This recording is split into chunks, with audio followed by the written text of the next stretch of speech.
¿sí? Las 11 competencias claves del coaching. La ICF, que es la International Coach Federation, da unas pautas, unas normas que todo coach debe tener, saber y conocer. Son 11 competencias básicas que ustedes deben tener, aprender y luego poderlas aplicar, ¿sí? ¿Para qué nos sirve esto? Porque cuando nosotros tenemos frente al coachee, vamos a trabajar nosotros en base a todas estas competencias que debemos empezar a trabajarlas para poderlas tener. ¿De qué nos sirve? Porque para podernos recibir nosotros de coach, tenemos que pasar un proceso de certificación. Este proceso de certificación que nosotros pasamos, este proceso de certificación que nosotros pasamos es el poder hacer una sesión en vivo con un coachee. Para eso, ¿por cómo los medimos? Los medimos en base a las 11 competencias claves que debe tener. De estas 11, 9 son netamente aplicativas durante el proceso. ¿Cuál es la primera de las competencias que hay? Dice que uno tiene que el cumplimiento de los lineamientos éticos y los estándares profesionales. ¿Sí? Entender la ética y los estándares del coaching y poseer las habilidades para aplicarlos apropiadamente en todas las situaciones de coaching. Todos nosotros tenemos que tener una ética dentro de. ¿Cuáles son las éticas básicamente que tiene que tener una persona? Dentro del proceso de coaching es la confidencialidad. La persona que viene a verte para entrar a un proceso en el cual te elige como su coach para que lo puedas acompañar en el proceso de poder alcanzar la meta que se ha trazado y no la está pudiendo lograr, se necesita que uno sea confidencial, ¿no? La confidencialidad es la primera ética que nosotros debemos tener. No podemos divulgar lo que nos viene a comentar el coachee a manera exasperada con un amigo. Oye, ¿sabes qué? Vino un coachee, mira lo que me dijo, vino un cliente. No, eso no. Se pide que nosotros tengamos mucha ética. Y la ética es la parte principal que va de la mano con la confidencialidad al iniciar las 11 competencias que nos pide que tengamos la ICF, ¿no? Que nos va a regir, que es la International Coach Federation. ¿A qué nos da pedal esto de aquí? A que nosotros después que terminemos y nos recibamos de coach, podamos inscribirnos y pertenecer también a la ICF. ¿De qué habla? Esto acá no puedo hablarles, yo decirles lo que yo entiendo, lo que yo creo, sino tal cual como está pautado, porque esto es la Biblia para todo coach. ¿Sí? Dice que primero comprende y demuestra en su propio comportamiento los estándares de conducta de la ICF, básicamente la confidencialidad. Comprende y aplica todos los lineamientos éticos. No burla, no direccionar, ¿sí? Hay preguntas que pueden direccionar a la persona. No podemos direccionar. La persona tiene que llegar a hacer el cambio de observador con sus propios recursos, ¿sí? Comunica claramente las distinciones entre coaching, consultoría, psicoterapia y otras profesiones de apoyo. Tenemos que marcar la pauta que nos va a dar la diferencia entre nosotros de la aplicación del coaching, que es una técnica, a la psicoterapia o la psicología, por ejemplo, que es una ciencia. ¿Sí? No podemos invadir ese lado que está penado, hoy está penado, de poder invadir lo que no nos corresponde en base a. Muchas veces nosotros los coach, si no somos psicólogos, estamos mal vistos porque dicen cómo nosotros podemos trabajar una modificación de conducta. En realidad, como técnica de coach no hacemos una modificación de conducta. Lo que hacemos es un acompañamiento de la persona a desarrollar su habilidad o a descubrir su habilidad, su talento que tiene para poder alcanzar eso que no puede con sus propios recursos. No necesitamos nosotros decirle qué es lo que tiene que hacer. Es por eso que hay una diferencia entre lo que es psicoterapia, consultoría, que es, básicamente les explicamos cuál es el camino que tiene que hacer para poder desarrollar o desarrollarse como persona o desarrollar como empresa, ¿sí? Eso hay que tener marcado muy bien. El intrusismo, ¿no? Denominado el intrusismo. Yo no puedo meterme donde no me, en una ciencia o una técnica que no me corresponde, ¿no? Dirige a su cliente a otro profesional de apoyo si es necesario. Si la persona en realidad necesita psicoterapia, yo no puedo agarrar y tratar de hacerlo porque creo que tengo los conocimientos de los lineamientos. No, No podemos invadir, como le dije en el ítem anterior, el intrusismo no está permitido. Dice, reconociendo cuando esto es necesario y cuando los recursos están disponibles. 2. Establecer el acuerdo de coaching, que es la habilidad de comprender lo que se requiere en una interacción específica de coaching y llegar a acuerdos con el futuro cliente sobre el proceso de coaching y la relación a establecer. ¿Cómo establecemos nosotros el acuerdo de coaching? Con el parafraseo. Esto de acá lo vamos a hacer ahora como 11 competencias porque tenemos que ya empezar a aplicarlos y tienen que ya empezar a aplicarlos ustedes. Ya no les puedo decir yo cómo tienen que hacer, sino empezar a aplicarlo ustedes. El acuerdo del coaching es cuando la otra persona viene y te dice, no, mira Vladimir, ¿sabes qué? Soy una de las personas que le gusta procrastinar todo y la verdad que no sé por dónde ir como para dejar de procrastinar. Quiero avanzar y no puedo. El acuerdo de coaching es en ese inicio, ¿no? ¿Cómo estableces el acuerdo? ¿No? Y tú le dices, mira, lo que escucho es que, y repetimos lo que nos dice la otra persona. No intuimos, no agregamos palabras que no nos ha puesto, ¿sí? Lo que yo escucho es que estás queriendo trabajar la procrastinación, te dirá sí o no. Ese es establecer el acuerdo. Entonces, lo que vamos a hacer el día de hoy es trabajar en base a tus palabras la procrastinación porque quieres avanzar y no encuentras el mecanismo de cómo hacerlo. Te dirá sí o no. La segunda pregunta que le vamos a hacer es, ¿y qué esperas conseguir con esto? ¿Qué esperas lograr con esto? Es la segunda pregunta que le vamos a hacer. Y ahí nos dirá el coach, sí, lo que pasa es que yo quiero, ¿no? Te dirá qué es lo que quiere. Y acá tenemos los ítems que dice, comprende y discute efectivamente con el cliente los lineamientos y los parámetros específicos de la relación coaching, logística, horario, valor y todo lo demás. ¿Qué le vamos a explicar ahí? Mira, las sesiones van a ser los días jueves, de 7 a 8, y el costo por cada sesión va a ser de 80 soles, de 100 soles. Vladimir le dirá, mi sesión cuesta 150 soles. Entonces, cada uno pone su costo en el cual va a trabajar y el coach te lo va a decir si sí o si no y si el horario está establecido. Llega a un acuerdo sobre lo que es apropiado en la relación y sobre lo que no es apropiado, sobre lo que está ofreciendo y lo que no está ofreciendo y sobre las responsabilidades del cliente y del coach, ¿no? Yo me comprometo a atenderte en este horario, mantener la confidencialidad, nadie va a estar dentro de mi consultorio en ese momento, solamente lo vamos a trabajar tú y yo. Tu responsabilidad como cliente es venir en tiempo y forma, ¿sí? Por favor, no me retrases, ni vengas antes ni después, ven en el horario pactado para poder avanzar porque tengo otros clientes que también están citados en horarios diferentes. Determina si hay una dupla efectiva entre su metodología de hacer coaching y las necesidades del posible cliente. ¿Qué quiere decir? Que si hay química para poder empezar a trabajar, de repente viene un coachee el cual a ti personalmente no te agrada por diferentes motivos. No sé, viene y no usa mascarilla, por decir algo.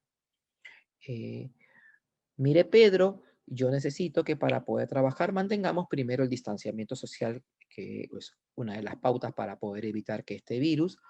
Y lo segundo que quisiera es que se ponga la mascarilla de manera correcta para poder empezar a trabajar e iniciar. No, ¿sabes qué? Yo me siento incómodo, me ahoga, no me gusta la mascarilla, que no sé qué, que no sé cuánto. Ya es decisión del coach si acepta o no y pone los parámetros, ¿no? Y la metodología que se va a trabajar.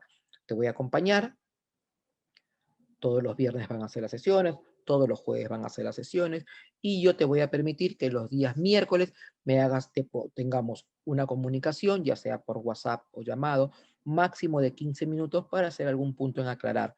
Si no logramos resolverlo en esos 15 minutos, lo vamos a tomar en cuenta para trabajarlo en la siguiente sesión. No damos sesiones por teléfono, no las damos. ¿Sí? Ay, ¿sabes qué, Vladimir? Me pasó esto y ahora no sé qué cosa voy a hacer. Dime tú, sugiéreme, por eso tú eres mi coach, dime que... No. Esa es otra sesión. Ese es otro quiebre. Por lo tanto, es otro costo. Todo lo vamos a hacer por teléfono. Porque después, ay, ya, ¿Sabes qué? Me ayudó ya el viernes, no puedo, porque ya ayudaste. No, hay un compromiso en el que igual vas a asumir tú como coach y el cliente como coach.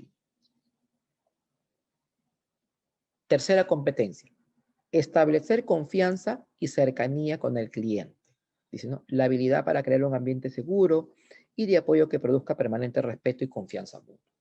Y eso pasa, y nos pasa a todos. Muchas veces tú te brindas y la otra persona no le agradas. No me gusta porque el coach usa barba. No me gustan los de barba.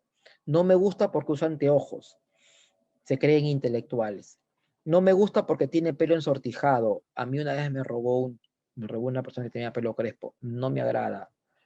Y son los prejuicios con los que vienen las personas que increíblemente tú las escuchas y te sorprenderás del por qué no continúa contigo. Y no, no, Vladimir no me gusta. Me mira y se ríe, yo creo que me está coqueteando. Si es mujer, y si es varón, que quiere algo conmigo. No, no. Mejor no. Tú te dices, ¿pero será que pase? Sí, definitivamente eso pasa. Y no solamente en el proceso de coaching, como psicólogo, muchas veces vienen parejas a trabajar. Yo soy especialista en terapia de pareja y familia. No hago terapia sistémica familiar. Vienen parejas, entonces muchas veces quien acude al psicólogo es la mujer, o está demostrado científicamente por los números que no mienten, que la mujer es quien acude a pedir ayuda dentro de una relación para poder salvar el matrimonio. Él se no cree en los psicólogos, dice que no hay mejor psicólogo que él, que su mamá, que su papá y tantas cosas más. Y eso es normal, suele suceder, suele pasar y se da. Va a la sesión la pareja y de repente tú conversas con él o con ella se sonríe, tú sonríes, siguen conversando y dicen, él la quiere levantar, se está aprovechando, está vulnerable, no me gusta cómo la mira. Y lo dice, ¿ah? Porque el cliente viene, me ha pasado, mi paciente viene, doctor, mi esposo no ha querido venir, yo me he venido diciéndole que venga a otro lado, pero yo quiero que me ayude. Les voy a decir algo, pero no se enoje. Sí, dime, te escucho. Lo que pasa es que dice que usted me mira con otros ojos. Le digo, solo tengo dos, no sé con qué otro más te puedo mirar. Ay, doctor, usted me entiende porque dice que usted me mira con cara de mañoso, o usted me mira que me dice sí y me sonríe, y yo me he sonreído y cree que me dice, ay, por eso te gusta tanto ir al psicólogo porque te coquetea. Y eso es parte del proceso y es normal. Eso es normal. Es parte de, vienen solas, conversan contigo y no le agradas, no logras establecer ese rapport, como se le domina, ¿no? El rapport, esa química, ¿no? Esa, entrar en coaching, decimos, tenemos que entrar en sintonía para poder entendernos. Como hay gente que de entrada te mira y dice, ay, doctor, la verdad que, no sé, ya estar acá, usted me da calma. Yo una vez estaba atendiendo y llegó una clienta que viene y dice, buenas tardes, sí. ¿Usted es el psicólogo? Le digo, sí, yo soy el psicólogo. Pero usted es psicólogo, ¿no? Le digo, sí, soy psicólogo.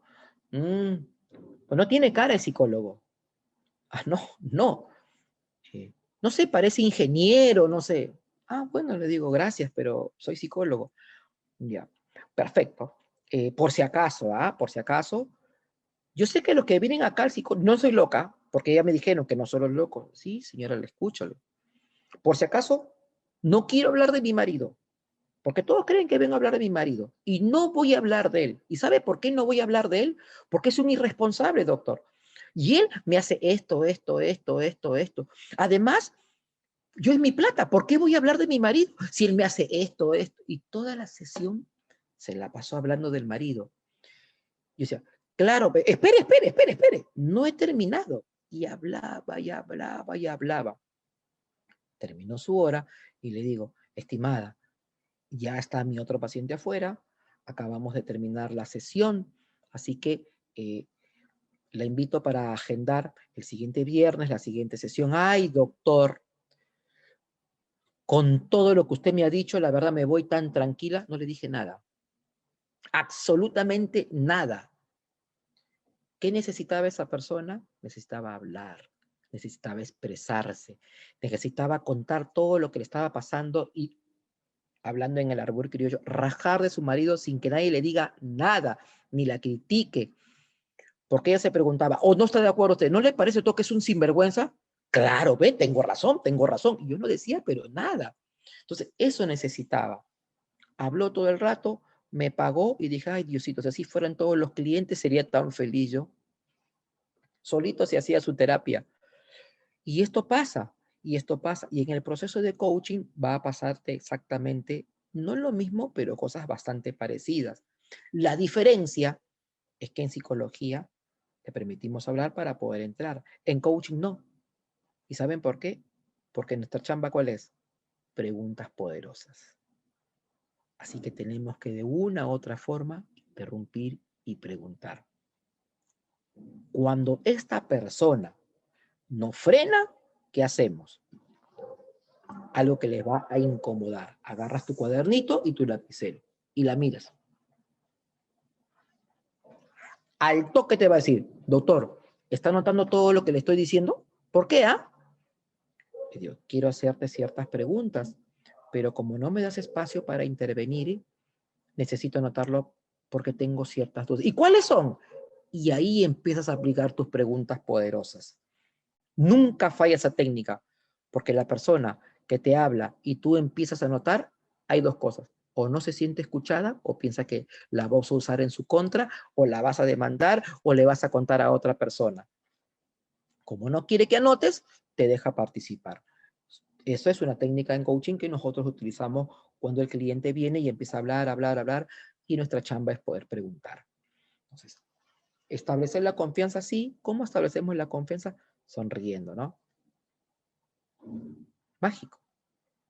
Tú la miras y también se ríe. ¿Y de qué se ríe, doctor? De lo feliz que estoy el día de hoy, feliz de que estés acá, de que hayas venido. Ah, le alegra que haya venido. Claro, soy un paciente más, a usted le genera un ingreso. No, al margen de eso, me siento contento porque sé que te voy a poder ayudar. Pero no sabe lo que tengo, pero tengo las estrategias para ayudar a todas las personas que vienen acá. Entonces, ¿qué generas? Confianza. Y dime, Vladimir, cuéntame, ¿qué te está sucediendo? ¿Qué está pasando? Y ahí tú le dirás, mira, me pasa esto, así, ¿sabe qué? Tengo problemas con mi próstata, doctor. No, mentira. Me pasa estas cosas. Y ahí le vas a... Y la segunda pregunta es, ¿y qué esperas lograr? ¿Qué esperas alcanzar el día de hoy con esta sesión? Entonces, más o menos empiezas a encaminar. ¿Qué generas ahí? Confianza, cercanía con el cliente. ¿Para qué? Para que pueda contarte lo que le está pasando y puedas hacer un buen proceso de coaching, ¿no? Acá nos pone, por ejemplo, establecer acuerdos claros, demostrar respeto a las percepciones del cliente, que no haga gestos porque se nos escapan, ¿ah? Dice, sí, doctor, yo, por ejemplo, tenía una persona que viene y dice, ¿sabe qué, doctor?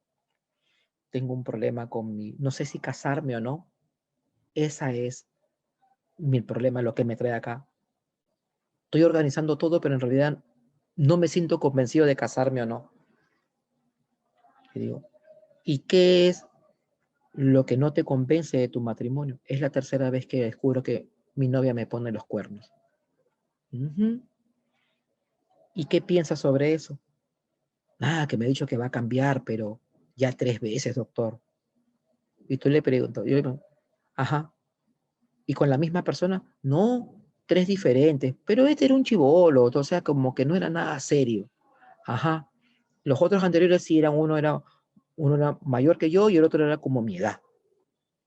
Perfecto. Le digo, ¿y qué has decidido entonces? ¿Los conoces? ¿Cómo sabes tanto de ellos? No, porque en realidad me ha contado, ella es buena, doctor, porque me cuenta lo que pasa, o sea, me demuestra su confianza y genera su cambio. Lo que pasa es que yo no entiendo, o sea, ¿por qué lo vuelve a hacer? Me ha dicho que ya después que nos casemos, eso va a desaparecer. ¿Sabe lo que me dijo? Que fue un gustito, que ya no siente nada por el chico y que, o sea, no sintió nada. Entonces, no, yo por dentro lo miraba y quería decirle, no, pedazo de cornudo, pero no puede. Muy bien. Vladimir, ¿qué le preguntarías tú ahí para hacer la primera pregunta? ¿Qué le harías en base a lo que te estoy diciendo? Ya. A ver, buenas noches con todos. Le preguntaría en qué circunstancias se conocieron, para saber el meollo del asunto, en qué circunstancias se conocieron, cómo fueron, cómo fue ese motivo en que se conocieron. Puede ser en una fiesta, no sé, en una borrachera, qué sé yo, o amiga de la hermana, para ver el contexto. En eso me Ajá. centraría, en eso me centraría. Y si doctor, ¿pero me caso o no me caso? ¿Qué le dirías? Diría, yo categóricamente un no. No podrías. Que Porque, debería, ¿no? No te claro, cases. pero ¿Sabes ¿por cuál es qué? la pregunta que viene ahí? ¿Cómo te ¿Cuál? sientes cuando te enteras que ella te engaña? Empezamos a trabajar el cambio. No, me duele, no me agrada, y aún no te casaste. Perfecto. ¿Cómo te sentirías tú si ya fuera tu esposa y sucede esto? Empezamos a generar los cambios. La entrada de en qué pasó de repente, no, doctor, no sé, ni me acordaba su nombre. Cuando abrí el ojo estaba acostada a mi lado, pero bueno, después ya nos hicimos novios, porque suele suceder también. Este muchacho que fue a verme, la verdad que al final no se terminó casando, ¿eh? Y no se casó, no por todo el proceso que hizo de coaching, sino no se casó porque el día de su matrimonio, o sea, el día que iban a hacer en la iglesia, no recuerdo bien, el ensayo, no llegó porque se dio otro gustito. Era su despedida de soltera anticipada. Dijo, no, doctor, no le puedo perdonar eso porque ahí estaba mi mamá y qué va a pensar. No porque le engañó, sino que porque su mamá estaba en el ensayo y se enteró qué va a pensar su mamá. Después va a estar enojada conmigo. No, mejor no me casé, doctor. Hicimos todo un proceso de coaching.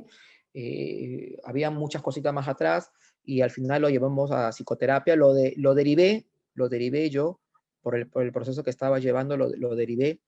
Sí, porque habían otras cositas más para trabajar ahí, cuales yo no estaba preparado para poderlo acompañar ni hacerle una psicoterapia en ese momento. Sí, había que trabajar con otro tipo de técnicas y estrategias. Tenía otro tema bastante complicado dentro de sus traumas como niño que tenía, y por eso que perdonaba tantas infidelidades a su pareja, pues, ¿no?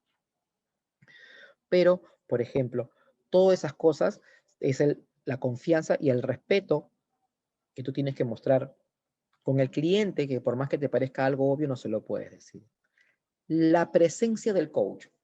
Cuarta competencia. La habilidad de ser totalmente consciente y crear una relación espontánea con el cliente, empleando un estilo abierto, flexible, confiable. En traducido al castellano, ¿qué es? El aplomo que tú demuestras a la otra persona y el conocimiento que tienes en base a. Generas confianza, estableces rapport y después tu presentación y tu presencia le va a dar a la otra persona la otra parte de la seguridad. Hay un dicho que dice, no solamente hay que serlo, sino también parecerlo. Aquí se aplica muy bien. Escuchar activamente. Creo que llevaron la parte de escucha activa y comunicación asertiva con Ulises Alata, con Ulises, lo que es la diferencia entre oír y escuchar, ¿no? La habilidad de enfocarse por completo en lo que el cliente está diciendo y no está diciendo. Lo que el cliente está diciendo verbalmente y lo que no está diciendo en base a su postura, a su expresión corporal, para comprender el significado de lo que dice en el contexto, de los deseos del cliente y ayudar la autoexpresión del cliente, ¿no? Nosotros vamos a observar de manera detallada, vamos a observar con todos los sentidos a la persona para ver si tiene concordancia en lo que dice, en lo que habla y en lo que expresa. Rostro, cuerpo, piernas, ¿no? Esta posición de protección. Oh, yo no me afecta. Y se acaba de poner su coraza de protección. Tú dile a alguien, a tu mamá, a tu papá, a tu pareja, y dile, pero serio, quiero hablar contigo. Ahora, siéntate, por favor, quiero hablar contigo. Y va a ser, ¿de qué, ah? Así va. ¿De qué? lo primero que va a hacer es cruzarse de manos o de brazos. ¿Por qué? Porque es un mecanismo de defensa que nuestro organismo se pone frente a determinada situación. Cuando hace frío, ¿cómo haces? Te proteges. Es exactamente lo mismo. Míralo, obsérvalo y te vas dando cuenta en las personas que tú le pides que quieres conversar o decirle algo de manera seria y formal y automáticamente se cruzan de brazos. Si no se cruzan de brazos, observa sus piernas. Si no cruzan las piernas, si no cruzan los pies y vamos a ver su manera de protección por dónde va, ¿no? Si va de arriba hacia abajo o de abajo hacia arriba, que hoy no es materia de estudio, pero lo vamos a ir viendo porque eso lo vamos a hacer con los virus mentales en programación neurolingüística. Dice, escuchar activamente. Atención a la agenda. Uy, me olvidé que tenía cita. Error. Jamás. Jamás, jamás. Traje la agenda, como tengo 2 agendas, dejé la otra en casa. Pero lo agendo también en esta para saber qué día era. Era, y no dices, para que te lo digan, martes o martes. Yo sabía, anotas martes. Y tú, en automático, tu memoria va a empezar a decir a martes o miércoles. Si tienes buena memoria fotográfica, te vas a ir dando cuenta, porque lo primero que vas a hacer es, te vas a ir a tu agenda, vas a abrir la hoja mentalmente, ¿dónde anotaste? Estaba en la parte superior o inferior, acá, 6, 7. Ayúdame, 6 o 7. 7, doctor, perfecto. La misma hora de hoy, ¿no? Ese puede ser la otra. La misma hora de hoy. Sí, doctor, siempre, siempre a las 7. Perfecto. Agendas. Nunca, uy, me olvidé. Porque si 7 se olvida la agenda, ¿qué se va a acordar de lo que tiene que ayudarme? Siempre palabra, tono de voz y lenguaje corporal. Ah, la verdad que una alegría. No. ¿Y sí? La verdad, qué bien. Te debes a sentir muy bien. Esa expresión le da vida. No, no, porque se te escapa. O no te burles ni te rías. No hagas esto. Pasa la saliva antes de, ¿sí? Cierra la boca y pasa la saliva para evitar que la carcajada salga. Dice, resume, parafrasea, repite. Cuando no entiendas algo, parafraséalo. Lo que me estás diciendo, Vladimir, es que no puedes encontrar el camino para que más o menos parafrasees, o cuando el coachee se te va, tú estás enfocado a una cosa y te empieza a contarte, sí, porque un día mi mamá, pues porque mi abuelito fue a comprar. Vamos a ver que en la panadería, uy, el señor le dio COVID, doctor, qué buena, y se te fue el tema. ¿Cómo lo regresas? Me estabas diciendo que comentaste tú cuándo qué, ¿no? Y lo vuelves a jalar al tema. Realizar preguntas poderosas. Empieza toda tu combinación perfecta. La habilidad para hacer preguntas que revelen la información necesaria, ¿no? Para un beneficio máximo en la relación de coaching y el cliente. Lo hemos visto. Tienen ya el manual de las preguntas poderosas y de acuerdo a lo que ustedes quieren lograr, las van a ir aplicando. La comunicación directa, la habilidad de comunicarse efectivamente durante las sesiones de coaching y utilizar un lenguaje que tenga un gran impacto positivo en el cliente. Claro, P, error. No podemos utilizar el claro, P. ¿Qué, serio? No, no, ¿qué hacer?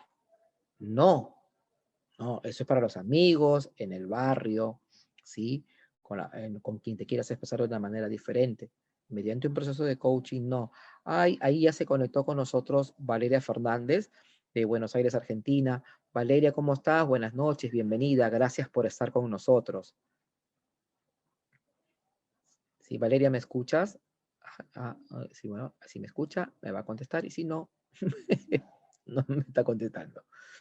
Crear conciencia. ¿Qué es crear conciencia? Es la habilidad para integrar y evaluar con precisión múltiples fuentes de información y hacer interpretaciones que ayuden a que el cliente caiga en cuenta que es el cambio de observador y de esta manera logre los resultados esperados. ¿No? Va más allá de lo dicho al evaluar los comentarios del cliente. Con el parafraseo logramos eso. Preguntas para una mejor comprensión, claridad y conocimiento. Lo que no te quedó claro, pregúntalo. Si no, no supongas. El coach no supone, no interpretes, pregunta. Necesitas la respuesta concreta del coachee para poder acompañarlo mediante el proceso de coaching. Diseñar acciones. ¿Qué hacemos con diseñar acciones? Es la habilidad para crear con el cliente las oportunidades de aprendizaje. Aquí ustedes van a planificar, ¿no? Aprendizaje continuo durante el coaching en situaciones en el trabajo o en la vida diaria. Tomar nuevas acciones que llevarán de manera más efectiva posible a los resultados acordados para el coaching. ¿Qué es lo que vamos a hacer aquí? Los acuerdos. ¿Qué se va a hacer de aquí en adelante? La tarea, ¿no? Para desarrollar en casa. Entonces, cuando nosotros empezamos a aplicar las preguntas poderosas y nos damos cuenta que logramos ese cambio de observar, sí, tenía razón, doctor, creo que por acá, yo entiendo que esto es lo que debo hacer, todo eso que te dice el coachee es lo que lo vamos a tomar nosotros como propio, ¿para qué? Para empezar a diseñar las acciones con las personas, ¿sí? A partir de ahora, tienes que hacer esto, tienes que hacerlo de acá, tienes que hacerlo de allá, y esas cosas. Ahí está Valeria, ya te vi, Valeria. Hola Dani, estaba probando la cámara. ¿Cómo estás? ¿Cómo estás, Vale? Sí, dale, ya estoy para poderte dar el pase, ¿sí? Gracias por estar, Vale. Muy bien. No, por favor, un placer. 10. Planificar y establecer metas. La habilidad para desarrollar y mantener un plan de coaching efectivo con el cliente. Los viernes vamos a estar trabajando de 7 a 9 todo tu proceso.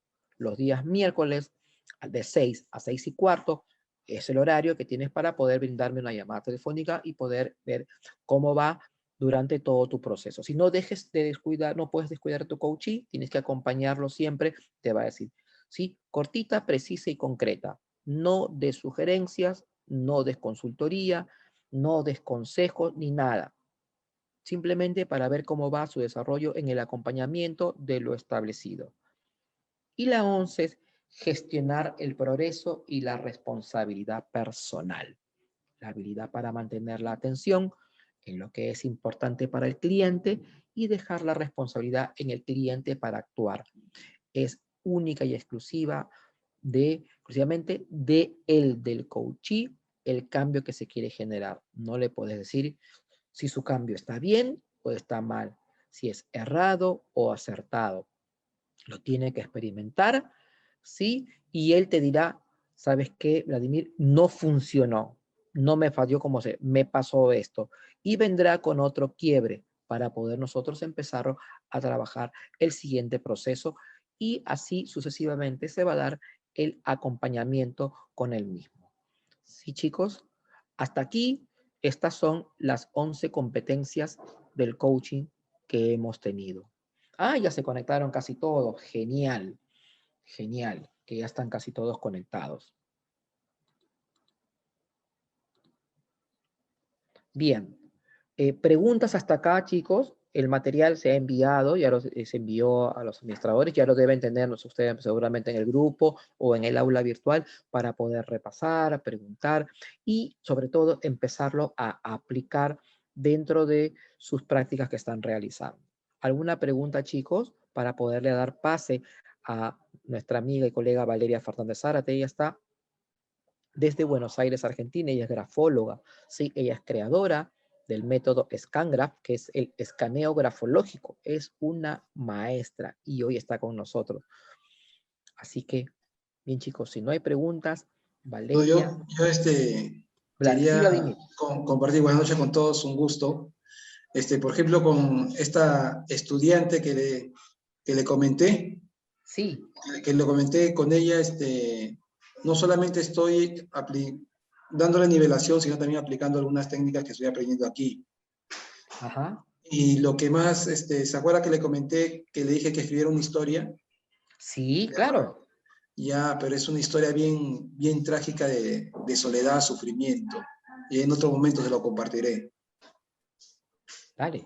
Se lo compartiré, pero me está ayudando bastante estos tics para aplicarlo. Pero su madre solamente me ha contratado a mí como para nivelar en sus estudios. Pero me doy mi tiempo para aplicar las técnicas. Eso La quería comentar. historia que te ha hecho Vladimir, esta alumna, ¿lo ha hecho a mano alzada? Mano alzada. ¿Manual o lo ha hecho con máquina? No, acá lo tengo así. Acá lo Ah, tengo. genial, genial. Mira, Vale. Mira lo que es póster para ti, que te encanta. Letra muy Ahora, pequeña. ahora Letra muy vamos pequeña. a ver algunos pequeños tips. Y bueno, seguramente también te van a ayudar para que vos puedas ir haciendo el mismo análisis de ese estudio. Pero ahora Claro, lo vamos a ir viendo. Bien. así es. Bueno, Vale, te dejo porque tú sabes que en la televisión el tiempo es tirano, así que y solo tenemos una hora y quiero que les des lo mejor. Te dejo con los chicos, ellos son los alumnos que están trabajando el área de, estamos haciendo coaching y PNL, estamos ya en el segundo módulo, ¿sí? Y bueno, gracias por haber aceptado esta invitación, siempre un gusto y un placer tenerte con nosotros, así que por favor, Vale, cuando gustes puedes iniciar con los chicos. Así que chicos, con toda confianza, preguntas, dudas con Valeria Fernández, que está desde Argentina en este momento, allá 8:10 de la noche en Argentina ya. Acá ya son las 10 de la noche y además hoy es un día feriado, es un día festivo para nosotros, 9 de julio, y sé que también es el descubrimiento del Machu Picchu allá, ¿verdad? Algo de eso Así he es. leído. Así que bueno, estamos de festejo en ambos países. Vale, vale, te dejo con ellos, ¿sí? Cuando Bien, gustes. puedo compartir pantalla, ¿verdad? Estoy como Eh, coanfitriona. dame un segundo, dame un segundo. Ahí está. Ahí se ve, ¿verdad? Muy Sí, bien. ahí está.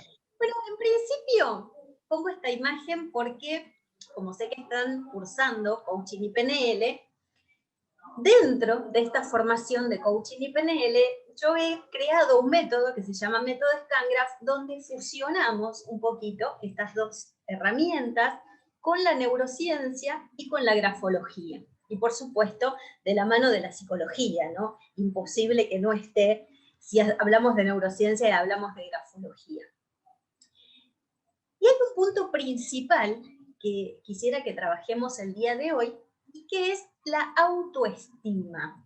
Yo ya voy a adelantarme ahora a una preguntita que les voy a hacer y acá van a empezar a verlo. Y les cuento que la autoestima es el cimiento de la confianza, ¿no? Muy importante esto para un coach y para poder generar este espacio de beneficio, ¿no? Con su coaching. Según Henry Thoreau, justamente es esto, es el cimiento de la confianza. Es decir, que lo que una persona piensa de sí misma es lo que determina o indica su destino. ¿Sí? La autoestima tiene 3 pilares para sostenerse en equilibrio. El primero es yo me siento aceptado, el segundo es yo me siento digno, es decir, yo valgo, y el tercero, yo me siento útil, quiere decir que yo puedo. Súper importante estos 3 pilares, afianzarlos, ¿sí? Para poder desarrollarnos también profesionalmente. Y precisamente Carl Rogers afirma que no sentirse amado, ni valioso, ni digno, es la raíz del problema del ser humano. Acá yo se las adelanté, como les decía, pero imagino que recordarán las 7 A's de la confianza, ¿no es cierto? La afirmación, la aceptación, la autoconciencia, la atención, el afecto, el aprecio y la apertura. Un pilar muy importante. Tener autoestima para poder brindarnos al otro, en este caso, ustedes como futuros profesionales, a su coaching. Y claro, los únicos límites que tenemos son nuestras propias creencias, ¿no es cierto? Ustedes ya habrán visto algo de juicios, de estructura psíquica, ¿no? De aparato del pensar, según Pichon-Rivière, de modelos mentales, desde el coaching ontológico. La finalidad como coaches es acompañar a otros, ¿sí? ¿A través de qué? De múltiples herramientas, para que por supuesto, se conviertan en mejores observadores de sí mismos, puedan lograr mejorar sus relaciones, desarrollen al máximo el rendimiento de sus aptitudes. Y un gran autor desde el coaching, Rafael Echeverría, nos dice, el lenguaje es poder. Por lo tanto, tengo el poder de transformar las situaciones que yo quiera modificar, ¿sí? Eligiendo ser protagonistas de nuestra vida y responsables de lo que queremos lograr, podemos hacer que las cosas sucedan, justamente. La realidad está constituida por los hechos más las interpretaciones, ¿sí? Entendemos que la realidad no es más que una construcción social. ¿Y a qué llamamos hechos? Justamente aquellas cosas que suceden y no se modifican, ¿sí? En cambio, vamos a llamar interpretaciones a la visión que tenemos nosotros sobre esos hechos, ¿sí? Entonces, si aprendemos a modificar las interpretaciones, lo subjetivo, podemos cambiar el mundo que nos rodea. Y para esto tenemos que salir, como les decía, de esta zona de confort, modificar nuestros modelos mentales y permitirnos aceptar una nueva mirada, ¿sí? De todas estas situaciones que van aconteciendo. También tenemos que despojarnos de los juicios, como hoy les decía, ¿sí? No imponer nuestras creencias, nuestros valores personales, desarrollar nuestra humildad, ¿sí? Alejándonos del ego, pero del ego destructivo, ¿sí? Tenemos también que respetar la confidencialidad, como bien también les decía el magíster Daniel Ramos, y es fundamental que seamos una guía. Fíjense, Galileo Galilei ya decía, no podemos enseñar nada a nadie, solo podemos ayudarlos a que descubran lo que hay en su interior. Siempre nos vamos a encontrar con obstáculos. Los procesos de aprendizaje y de cambio así lo plantean, ¿no? Cuando tenemos ganas de expandir estas posibilidades de acción, empiezan a surgir ciertas resistencias internas que nos dificultan y muchas veces hasta nos frustran, ¿no? En el desarrollo de este proceso. Por eso hay que tomar conciencia de esto y es fundamental para garantizar el éxito. ¿Cuáles son algunos de estos obstáculos que les comento? Bueno, fíjense, tenemos la incapacidad o el miedo de decir no sé. ¿Cuánto nos cuesta a veces reconocer que hay cosas que no sabemos? Tenemos miedo al ridículo, a la descalificación, a perder el prestigio. Partimos además de la base que socialmente es más prestigioso saber que querer aprender, de hecho. Y por ese mismo prejuicio, muchas veces, cubrimos nuestra propia ignorancia disimulando que sabemos y tomar conciencia de que, en definitiva, esta actitud del yo ya lo sé, lo único que hace es limitar nuestras posibilidades. La única manera de iniciar un proceso de aprendizaje y de cambio es declarar ese no sé, ¿no es cierto? Ustedes han visto cómo identificar nuestros propios quiebres, está relacionado con eso. Otro obstáculo que se puede presentar es el facilismo de considerarnos víctimas. Este mecanismo se manifiesta cuando, por ejemplo, realizamos conversaciones de explicación o de justificación, ¿sí? Y en nuestra también incompetencia o en el fracaso también de nuestros procesos de aprendizaje, y están signados por factores externos a nosotros, ¿sí? En este caso.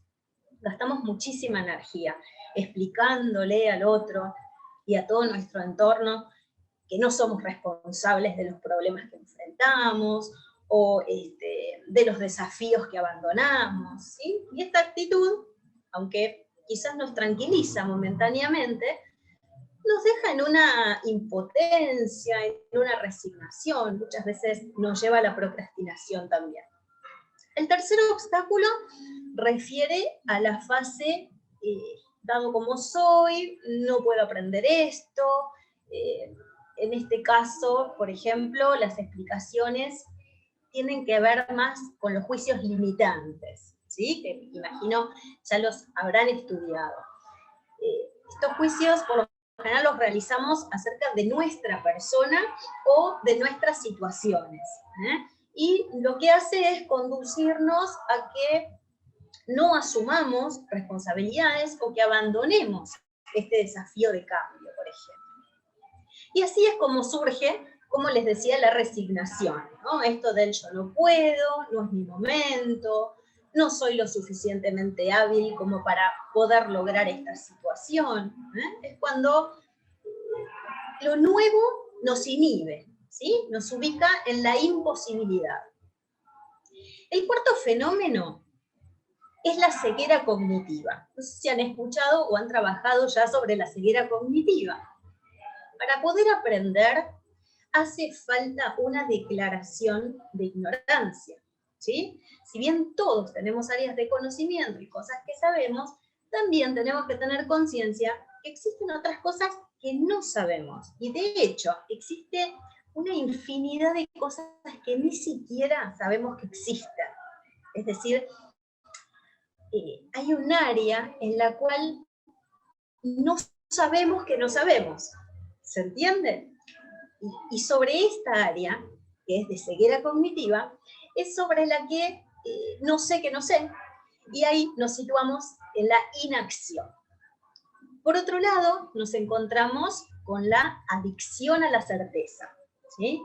Donde cualquier momento, por ejemplo, de incertidumbre, de confusión, lo evitamos a toda costa, ¿sí? Cuando desarrollamos mucha ansiedad, queremos tener todo claro, en pronto tiempo, evitando cualquier momento de confusión o de duda, ¿sí? Y terminamos generando una adicción a tener siempre la respuesta correcta a todo, ¿sí? Y por último, otro de estos obstáculos puede presentarse a través de confundir el saber con estar informado.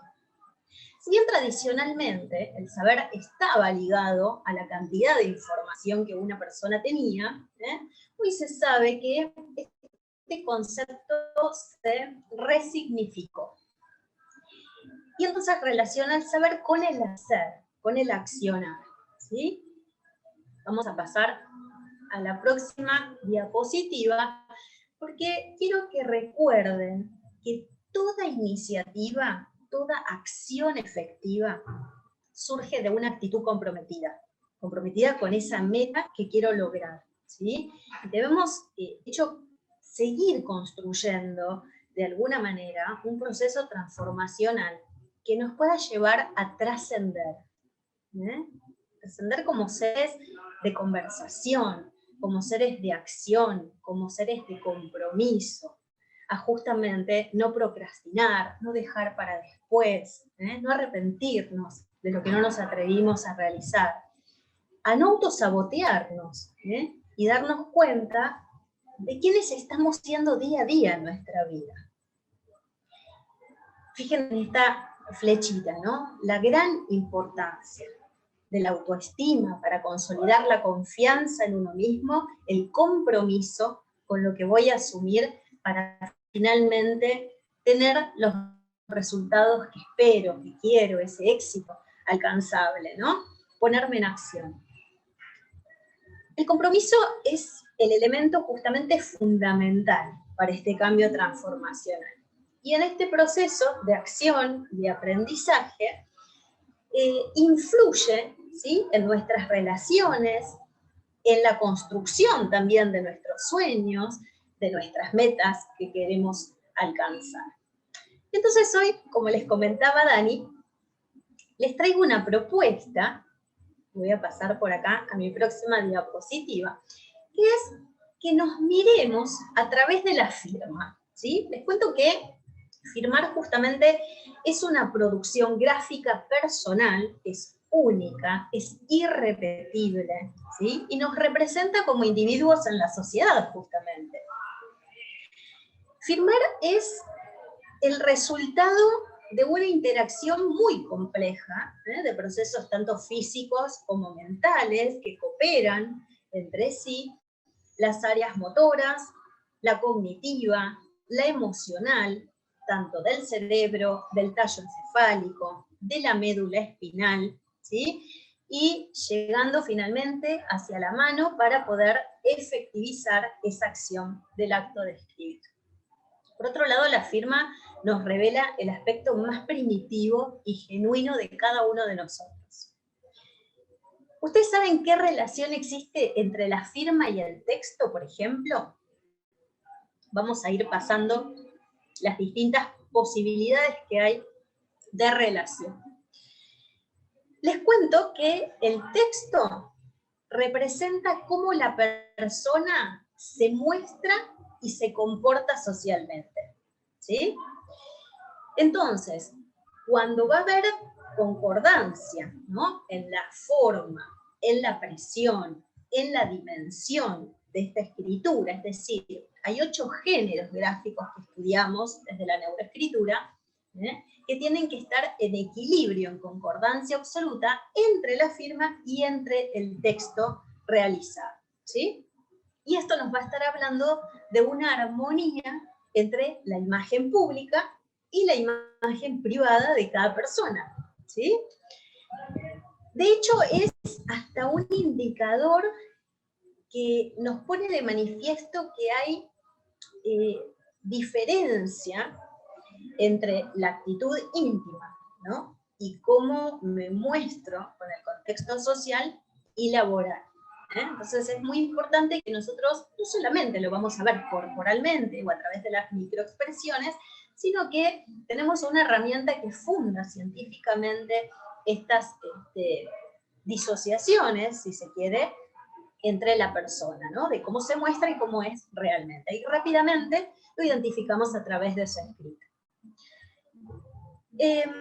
Cuando sucede, claro, lo contrario, ¿no?, como les decía, es decir, cuando no hay una concordancia, lo que se pone de manifiesto justamente es esa disociación de la conducta pública y de la conducta privada. Entonces, ¿qué es la imagen privada? ¿Sí? Vamos a llamar imagen privada a ese conjunto de juicios que todas las personas tenemos acerca de nuestras propias características, de nuestros valores, de nuestros atributos con los que nos autoidentificamos y nos autodiferenciamos también. Por otro lado, tenemos la imagen pública, y se define como una percepción compartida, que provoca una respuesta colectiva respecto a la persona en base a estas interpretaciones, ¿sí? Y obviamente a esta información pública que se recibe. Digamos que es el lado de la persona que quiere hacerle ver a los demás, ¿sí? Y esto lo constituye justamente las características y las perspectivas basadas en la percepción de la sociedad. Es necesario, obviamente, que sea a partir de esta construcción social de la que hablábamos al inicio. Ahora, la línea de trayectoria o dirección de un escrito me va a simbolizar el grado de madurez y de equilibrio emocional que va a tener esta persona, ¿sí? También nos vamos a encontrar con ejemplos variados, ¿no?, como vemos ahora en pantalla, por ejemplo, con el texto y la firma horizontal. Bueno, en este caso, cuando texto y firma están de manera bien horizontal, me va a hablar justamente de equilibrio y de armonía. Ahora, ¿qué pasa cuando encuentro un texto horizontal, pero mi firma se va hacia arriba cuando firmo? ¿Sí? En ese caso, lo que se está buscando es demostrar socialmente equilibrio, pero internamente esta persona es impulsiva.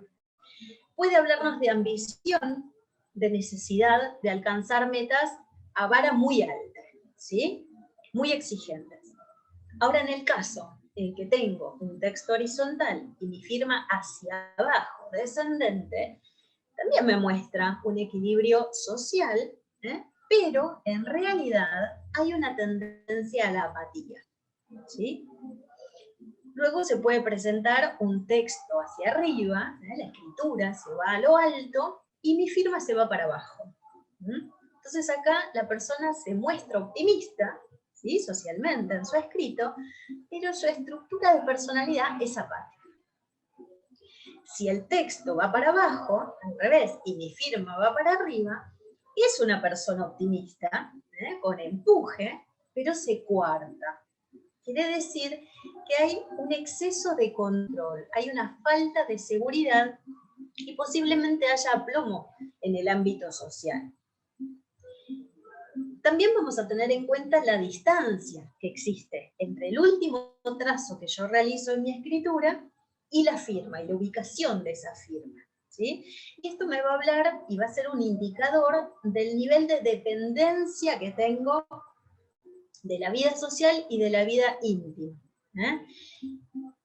También me manifiesta la relación entre las ideas y las realizaciones, las concreciones de estas metas, ¿sí? Entre lo que realmente soy y entre lo que yo muestro al resto de mi personalidad. Es decir que esto me va a hablar justamente de cómo me presento frente a los demás y cómo establezco mis relaciones con el otro y con el medio en sí mismo, con la sociedad. Entonces, vamos a poder ver una firma, por ejemplo, la firma que esté muy lejos del texto, ¿sí? Una firma muy alejada de la última palabra que yo realizo en mi texto, me habla de una persona que actúa apartada de la sociedad, ¿sí? Tiene su propia moral, sus propios intereses, y hace la suya. Sus propias reglas en la vida, de pronto. Un poco antisocial, por supuesto.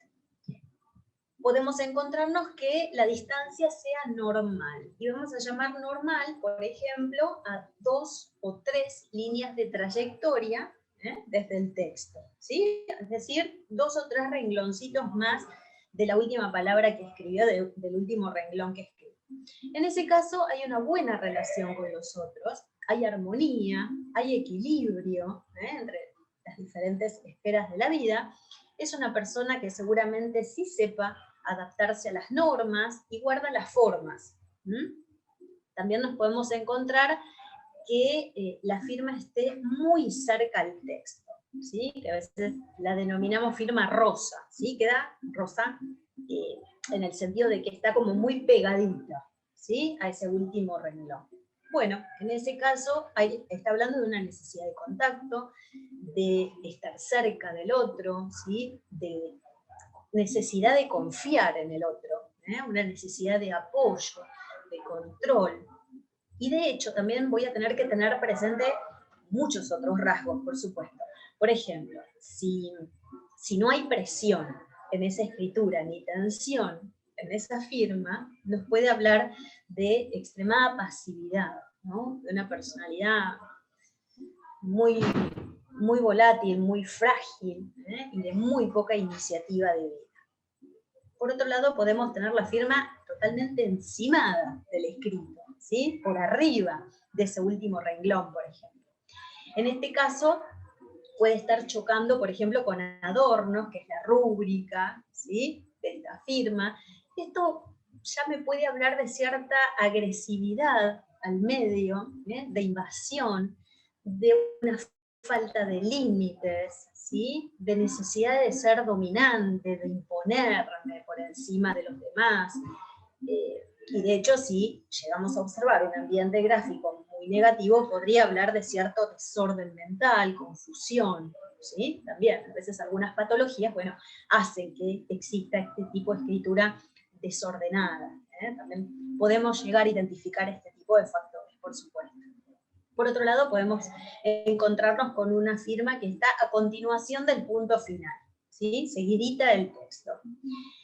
Acá nos va a hablar de cierta desconfianza, de no poder dejar espacios, ¿sí? En blanco, el querer abarcar todo. Y esto implica también el no poder desaprovechar nada, ¿sí? Querer a todo o nada.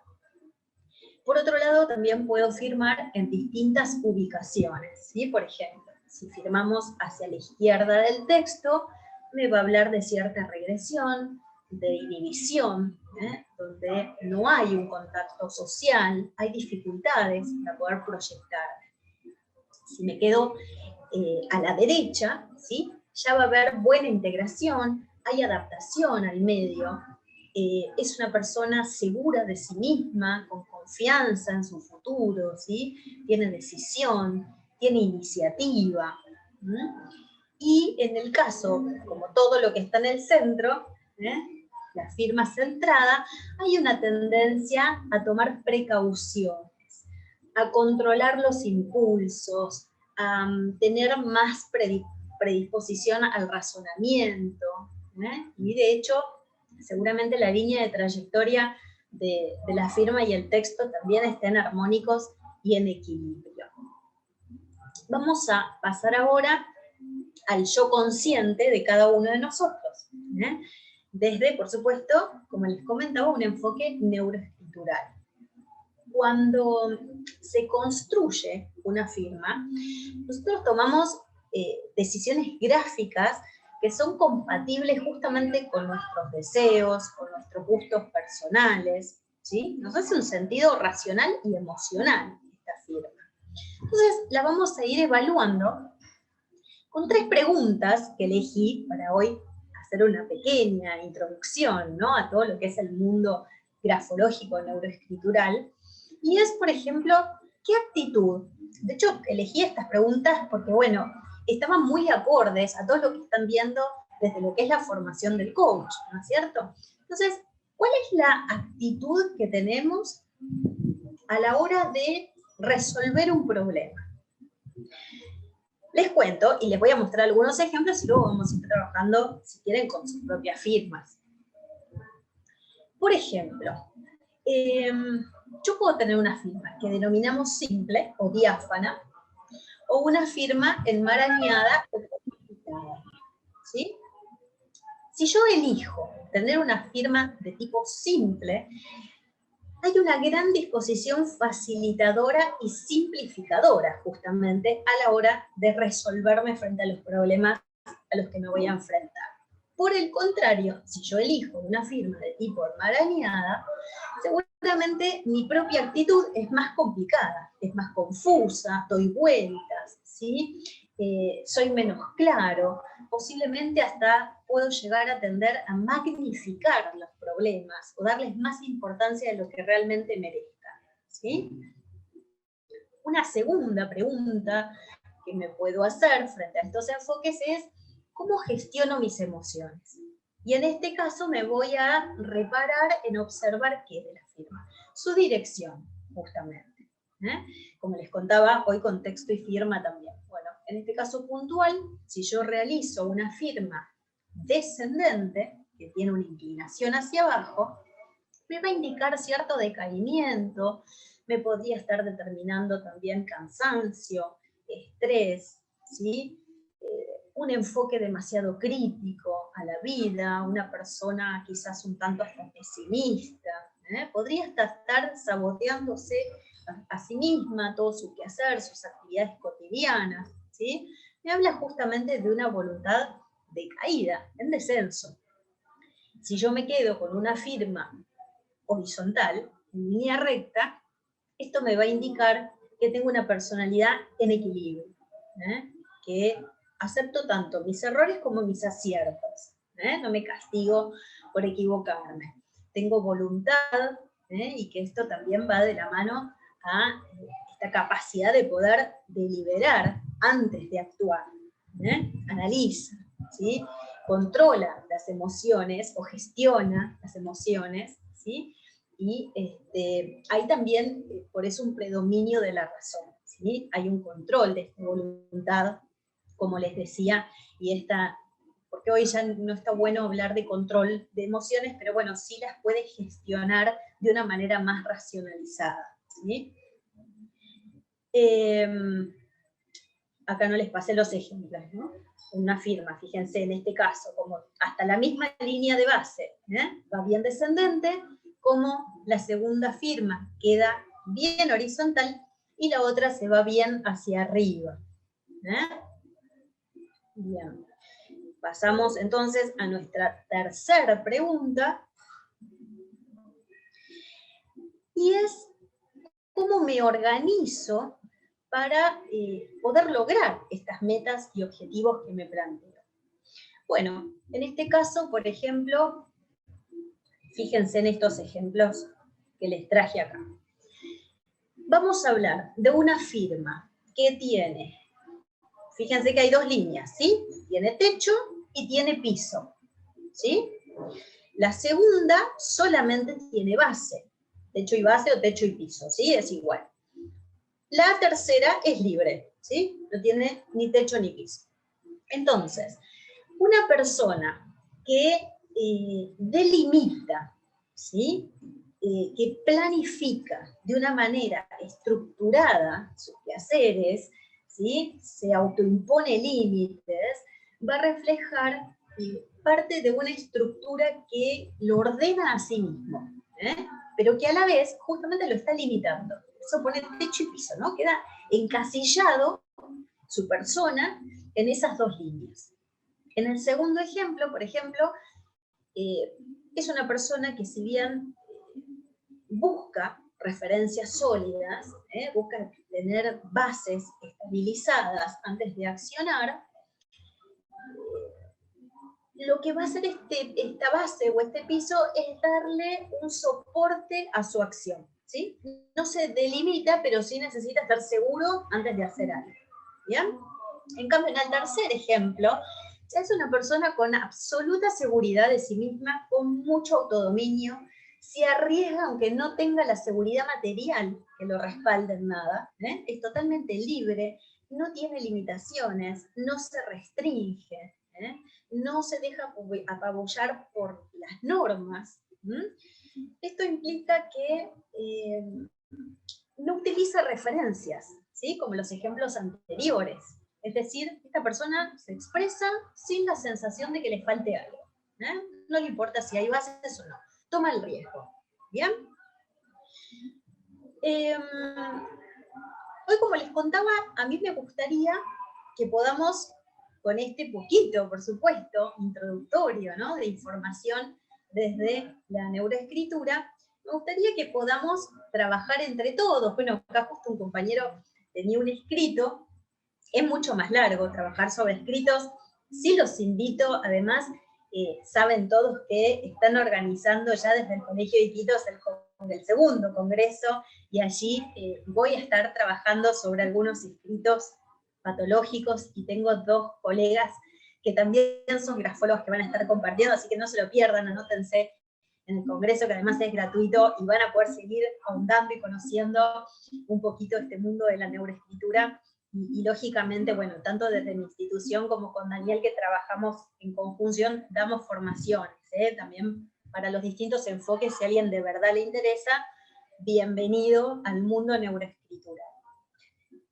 Mi intención es que hagamos un ejercicio, en principio a modo personal, cada uno que tiene ganas lo expone y lo vamos trabajando de manera conjunta, y es que dibujen su firma, que hagan su firma ahora, en este momento, como les salga, con la carga emocional que traigan en este momento, el cansancio que tengan ya por toda la jornada del día, y vamos a ir viendo cada uno de estos rasgos que les fui presentando. Vamos a considerar justamente tanto el equilibrio emocional, qué distancia hay, si tienen algo escrito mucho mejor, para que podamos justamente analizar la distancia entre el texto y la firma, y el tipo de rúbrica, como estas decisiones, que en este caso vimos tres, en realidad, para que las podamos trabajar rápidamente. ¿Qué les parece? ¿Les gustaría ir analizando su propia firma o la de alguien que tengan por ahí cerquita, que les dibuje la firma, y vamos ahondando un poquito en lo que fuimos viendo? ¿Qué les parece?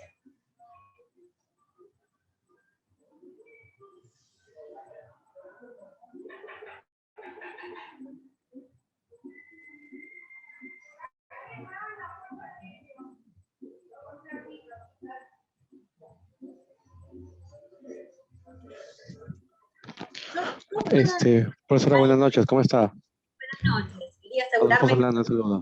¿Qué tal? Sí, quería hacer una consulta, no sé si pueda. Sí, cómo no.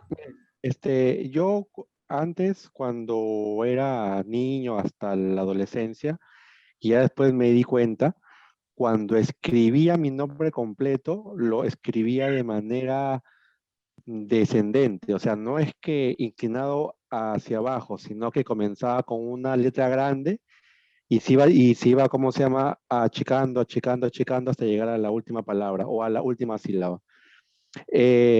No me acuerdo si leí que era un problema de personalidad o algo así. Ya después ya yo le he ido, ¿cómo se llama? Corrigiendo, ¿no? Pero cuando era niño hasta la adolescencia, hasta los 18 casi, fue cuando yo me di cuenta, ¿no? Pero siempre cuando lo escribía así. Empezaba con una letra grande, con una letra, vamos a decir, 15, 14, y terminaba con una letra 8. Bueno, te cuento que ahí tenemos para largo, porque no es lo mismo el análisis de un adulto que el análisis de un niño, ¿sí? Vamos a observar un montón de procesos diferentes y el mínimo detalle de estar en una etapa de aprendizaje, ¿sí? Es más, de aprendizaje de las letras, de cómo escribir, ¿sí? Entonces, de repente en un niño uno considera detalles diferentes en un adulto. Si yo de adulto tengo letra parecida a la que yo tenía cuando tenía 5 años, bueno, rápidamente me puedo dar cuenta que hay una problemática, ¿no? En el adulto. Ahora, en el niño yo tengo que evaluar por edad qué es lo que se espera en cuanto a esa evolución de neurodesarrollo, ¿sí? Eso ya es mucho más complejo, no podemos dar un diagnóstico, ¿sí? De que por qué hago decreciente la escritura de una palabra haya un problema, no tengo que relacionarlo con un montón de otros factores más, ¿sí? Y además considerar, como te decía, la edad de ese momento, porque no es lo mismo lo que yo voy a esperar en cómo escribas a los 5 años que ya en etapa escolar, ¿sí? Pasado los 6 años, y mucho menos ya siendo un adolescente, donde muchas veces también en plena adolescencia hay disfunciones que tienen que ver con lo normal de este nuevo despertar a ser adulto, ¿no es cierto? Donde hay un montón de complicaciones que uno va a evidenciar.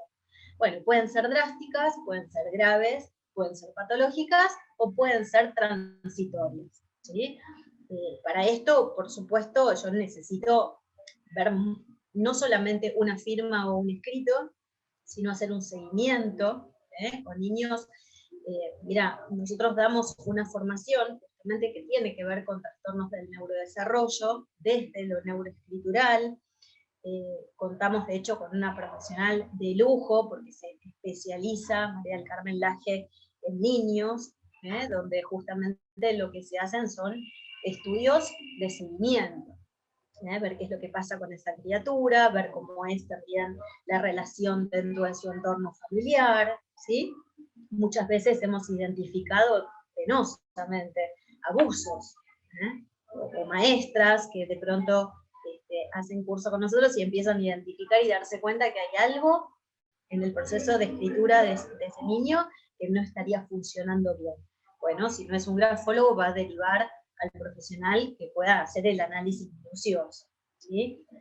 Yo voy a presentarles justamente en el congreso, les adelanto un caso que tiene que ver con psicopatía, y cómo hay que, repito, ser muy minucioso, porque hay rasgos genéricos que todos podemos tener y no necesariamente ser patológicos. Les voy a traer un caso, a ver, desde mí, ¿sí? Acá no venía de repente el poquito espacio que teníamos para introducirnos, además una formación que es de coaching, pero uno de los rasgos fundamentales que siempre enseñamos es identificar los temperamentos. Vieron que yo les presentaba justamente que parte de esta formación la damos con el método estándar, ¿sí? Este método, a partir del trabajo de liderazgo y de autoconocimiento, es nuestra primer base elemental, conocer el temperamento del otro. Si yo puedo identificar qué temperamento tiene esa otra persona, cualquier tipo de tratamiento, de rol que yo quiera generar con ese otro, va a ser mucho más rápido y más productivo. Seamos psicólogos, seamos coaches, seamos terapeutas, para todos, hasta para un docente, para una mamá, para un papá, conocer este rasgo es fundamental. ¿Por qué? Porque el temperamento si bien es parte de la personalidad, es ese rasgo con el que ya vengo, que no puedo cambiarlo. Yo puedo cambiar mi carácter, pero no puedo cambiar mi temperamento, ¿sí? Lo que hago es acomodar mi temperamento a partir de mejorar mi carácter. Y esto también se puede trabajar no solamente desde la psicología, sino grafológicamente con lo que denominamos reeducación por la escritura, ¿sí? Como vos decías, uno puede empezar a modificar su manera de escribir y hace que cambies vos internamente. De hecho, la neuroescritura nos permite hasta retrasar, por ejemplo, el avance del Alzheimer. Imagínense, nos favorece cicatrizar más rápido heridas, ¿sí? Porque genera un montón de procesos neurológicos, como les decía. Cuando yo escribo a mano alzada, y fundamentalmente en letra de la que llamamos caligráfica o cursiva, fundamentalmente lo que hago es una gimnasia cerebral, pongo en marcha todo mi cerebro completo. Es fabuloso, fíjense qué tontería prácticamente, ¿no? Decir solo escribir. Sin embargo, es algo que hoy hemos perdido prácticamente, ¿no? Todo el tiempo estamos tipeando, mandando mensajitos, a lo que me hago cargo, que al principio vos decís, ¡ay, qué horror! ¿Cómo hago para tipear, para marcar? ¿No? Y uno antes hacía todo a mano, con sus fibrones. Sin embargo, hoy pareciera que eso quedó en el desecho, y además, bueno, ni hablar si estamos a favor de la ecología, ¿no? De evitar el papel y demás, pero realmente es necesario que pongamos en funcionamiento nuestro cerebro a través de la escritura real a mano alzada, ¿no? Escribir qué nos sucede. Imagino que con Daniel Arán, seguramente en lo que es formación de coaching se trabaja muchísimo, ¿no? Todo el proceso personal, y hay ejercicios muy ricos, muy valiosos, que ayudados con la escritura, ustedes mismos van a poder, yo doy un ejercicio, por ejemplo, de logro de metas, ¿no? A corto plazo. Es decir, bueno, a ver, para la semana que viene quiero lograr tal situación, ¿sí? Y otra a mediano plazo, dentro de un par de meses o al finalizar la formación, que si quieren lo pueden hacer. Y entonces, si ustedes lo escriben a mano alzada, no solamente van a poder corroborar si lograron su meta, sino que también pueden volver a escribir y ver qué pasó con su proceso interno. Por eso para mí es tan valioso poder sumar en las distintas disciplinas la neuroescritura, ¿no? Realmente, a ver, por fuera de que realmente es ciencia, de que realmente está fundado científicamente, que es comprobable, que no puede ser falseado. Imagínense que si se usa, hoy es uno de los indicadores de mentira por excelencia. Ya el polígrafo quedó en antaño, ya no se usa más. ¿Por qué? Porque justamente hoy yo les hablaba de psicópata. Un psicópata no tiene emoción. Un psicópata pasa un polígrafo sin ningún problema, porque no tiene emoción, ¿sí? Pero sin embargo, va a flaquear a la hora de escribir. Va a demostrar que es un psicópata en su forma de escribir, ¿sí? Y eso no puede ser falseado. Por muy parecida que yo haga la firma de alguien, me pasó en una formación que una alumna nos contaba que su hermano le falsificaba la firma del papá en los boletines de la escuela. Y que lo ha hecho como un hábito tantos años, que cuando su papá fallece, este nene, ya un adulto, asume la firma del padre como propia. ¿Sí? Entonces nos preguntaba qué pasaba, que era la misma firma. Definitivamente que no es la misma firma, son los mismos rasgos, ¿sí? Y por alguna razón emocional y de espejo, y de reflejarse en el otro, él asumió esa identidad de su papá, pero su impronta en la firma es totalmente distinta. Como ya les decía, nosotros vemos 8 géneros, ¿sí? La presión, cuánta fuerza genero, la dirección, la tensión, que es algo más interno del ser humano, ¿sí? Cada buclecito, cada giro, cada descarga de tinta va a ser única. Imposible que salga en 2 personas lo mismo. Y aunque fuesen gemelos, mellizos, trillizos, no se puede. ¿Por qué? Porque el temperamento, la identidad genética es única, ¿sí? Puede ser muy parecida a la vista humana, pero no para un experto en la materia. Mismo como los calígrafos, que también, ¿no? Analizan. La diferencia es que, claro, el grafólogo tiene la posibilidad de manejar justamente la parte emocional también, ¿no? No solamente decir si algo es verdad o no es verdad, si pertenece o no pertenece a una persona, sino que también trabajamos la carga emocional que hubo en ese escrito, ¿sí? En cuanto a letras, bueno, infinidad. Imagínense que podemos trabajar todo lo que es grafología emocional, trabajando letra por letra. ¿Qué significa cada manera de dibujar cada letra por separado? ¿Sí? Pero luego, ¿qué sucede? Yo tengo que contextualizar cada uno de estos rasgos en un contexto gráfico. Por eso yo hoy les traía lo elemental. Lo primero que yo tengo que ir es a lo macro, ¿sí? ¿Qué pasa con mi ambiente, con mi sociedad, que es mi hoja? ¿Y qué pasa con mi yo, que es la impronta que yo le voy a poner a esa escritura? Y mi impronta más personal, que es mi firma, que es racional, que yo le elegí, que yo decido que me represente, ¿sí? Nadie elige una firma por uno, salvo que seas chiquitito y bueno, estás inducido para ver parecerte a tu mamá, a tu papá, ¿sí? Pero uno luego la modifica. Y hay algo más también que les quería traer que es importante, y es que está muy bueno y que es parte de este proceso transformacional. Puedo y tengo derecho a querer cambiar mi firma, porque como me representa, si yo hoy estoy siendo una persona diferente a hace 3, 4, 5 años atrás, solo que bueno, tengo que registrarla legalmente, por supuesto, en mi documento, ¿no es cierto? Pero puedo modificar mi firma. No sé si a alguno de ustedes les haya pasado, el otro día nos reíamos porque estábamos viendo los DNI de mi mamá, viejos, y cómo se notaba en distintos procesos que ella fue vivenciando, como la misma firma tuvo pequeñas modificaciones, ¿sí? Por ejemplo, cuando falleció mi abuela materna, su mamá, su firma cambió abruptamente, mostrando su nostalgia, su tristeza, su dolor, ¿eh? Y la firma, sin embargo, digamos que estéticamente era la misma, ¿eh? Pero los rasgos característicos habían cambiado. Y quedó muy notorio porque hizo renovación de documento.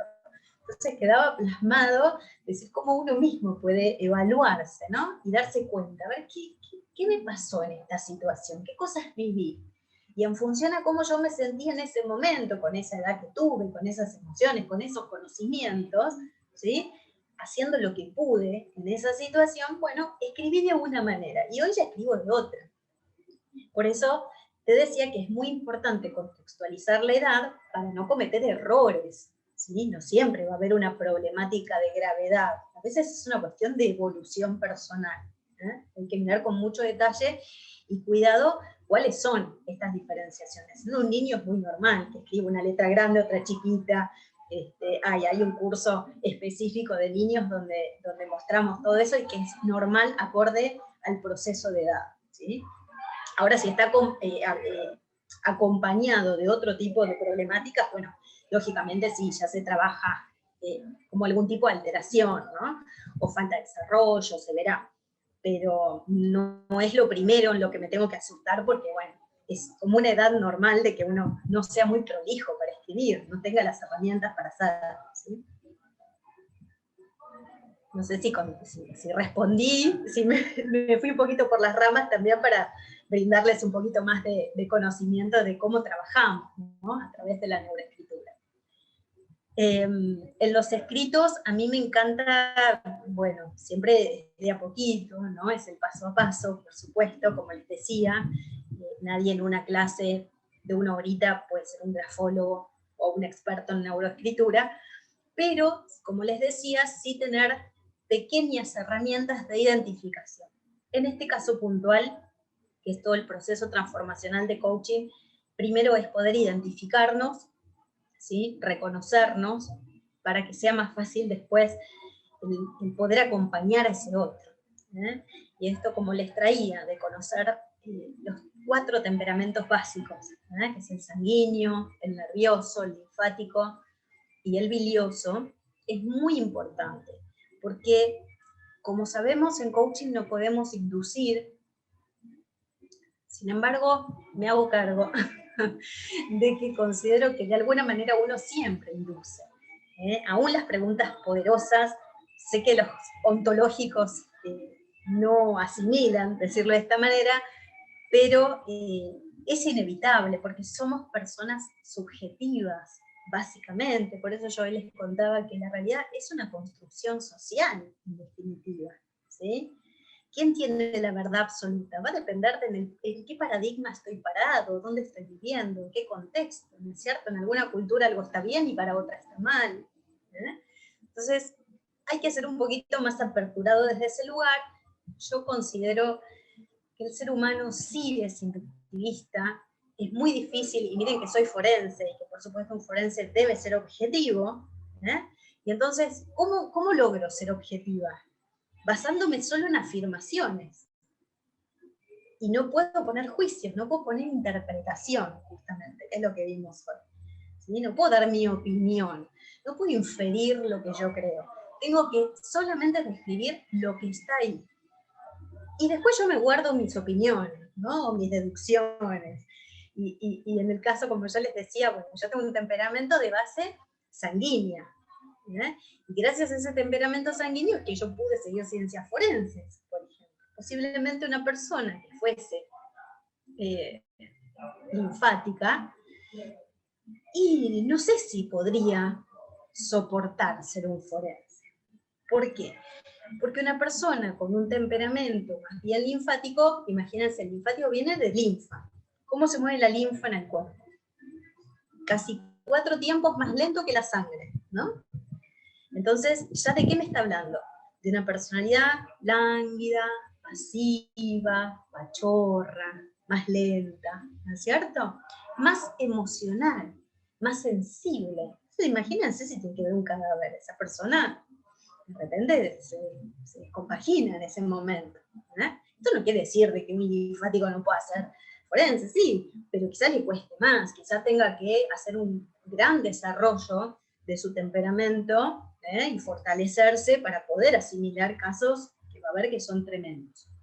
En cambio, en una persona sanguínea eso es rápidamente realizable. ¿Por qué? Porque no sos susceptible, no sos impresionable. Miren la comparación que les voy a hacer, que seguramente luego lo voy a decir el día del Congreso. Un psicópata, un asesino serial, tiene generalmente, casi en un 90%, tiene temperamento sanguíneo. ¿Se acuerdan que yo les hablaba del contexto positivo o negativo? Por ejemplo, a la hora de analizar un escrito. Imagínense una persona con temperamento sanguíneo con un ambiente gráfico positivo. Y otra persona con temperamento sanguíneo con un ambiente gráfico negativo. ¿Sí? Esa misma persona con temperamento sanguíneo puede ser cirujano, ser técnico en autopsias, ser médico o ser un asesino serial, ser un psicópata, ¿se entiende? Fíjense cómo ese mismo temperamento, esos mismos rasgos en la escritura, yo tengo que tener un ojo crítico para darme cuenta. A ver, esta persona tiene ganchos por acá, ¿es una asesina? No necesariamente, yo tengo que ver todo antes de dar un diagnóstico de alguna manera en ese escrito, ¿sí? Eso es muy peligroso, hay que ser muy detallista y muy respetuoso de cada detalle que uno va a analizar. Y por eso tampoco nos gusta a los grafólogos dar falsas expectativas, ¿no es cierto? Que porque enseñamos un rasgo la gente ya crucifica a todo el mundo con ese rasgo, no.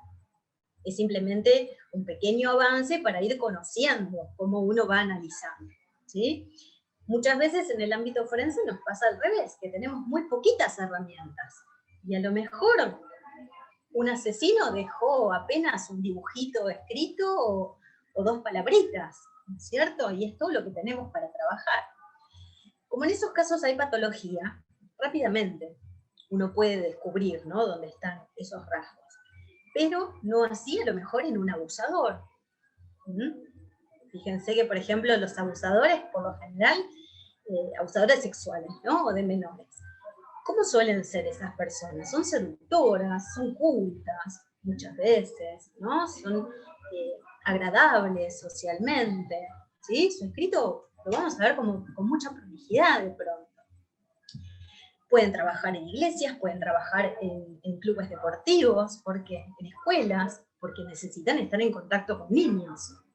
¿sí? Entonces los trabajos que van a elegir seguramente van a ser donde haya niños a los que puedan abusar. Y a los nenes les va a caer bien, les van a dar regalos, les van a prestar atención, van a encontrar de repente dónde está la disfunción. Si los papás no tienen el tiempo para brindarle, él se va a acercar desde ese lugar. Son muy astutos, son calculadores. Entonces fíjense cómo nos podríamos confundir. De pronto pensar que esta persona es maravillosa, y justamente todos esos rasgos maravillosos son perversos. Y va a haber pequeños detalles que tenemos que observar que nos van a dar esa alerta de la perversión. ¿Sí? Pero eso, bueno, nos daría ya para hacer la carrera completa, lleva mucho tiempo y hay que mirar muchos detallecitos. Yo les traje justamente 3 rasgos fundamentales de lo que es la firma en sí misma y cómo identificarme dentro de este ámbito social. ¿Sí? Y que no es poco, porque podemos hacer un autoanálisis, ver cómo estoy yo frente a la sociedad y frente a mis propias emociones, y luego, imagínense que su propio coachee el día que viene a una sesión seguramente va a llenar alguna planilla, ¿sí? Va a tener que firmar un consentimiento de confidencialidad. Ustedes ahí ya tienen una herramienta sin pedirla prácticamente, porque ya van a poder ver algún que otro rasgo de su firma, algún que otro rasgo de su letra. ¿Me entienden? Porque yo digo que de alguna manera solapada siempre hay cierto conductivismo. Es inevitable que cuando uno adquiere tantas herramientas de distintas profesiones, de distintas herramientas, de distinciones, es muy difícil despojarnos, no nos podemos disociar, ¿no? de una profesión a la otra, porque la intención que es que uno integre todo su saber, ¿cierto? Y por eso va a ser un saber y no mera información como habíamos visto, ¿sí? Entonces es muy, para mí, enriquecedor que, fíjense que a veces tengo colegas grafólogos que, bueno, tienen un desarrollo además de la percepción donde ya casi no tienen que mirar tu letra, solo te miran y a través de tus movimientos y tus microgestos ya identifican, por ejemplo, qué temperamento tenés. Y luego lo corroboran una vez que escribís. Hacen al revés. ¿Sí? Bueno, a partir del PNL se estudia mucho también, ¿no? Lo corporal, el lenguaje no verbal, que no sé si ya lo habrán visto. Y ni hablar de las microexpresiones, cada uno de los gestos, las miradas. Si yo le doy algún ejercicio para hacer a un coachee y se detiene a mirar para la izquierda, para arriba, para abajo, deja los ojos rectos, todo eso me está dando una información. Entonces es muy valioso como profesional que yo tenga esas herramientas, porque me van a ayudar a poder ayudar al otro de una forma más rápida. ¿Sí? Bueno, hablé mucho. ¿Alguna preguntita más? Nos queda un ratito para aprovechar de dudas o consultas que quieran.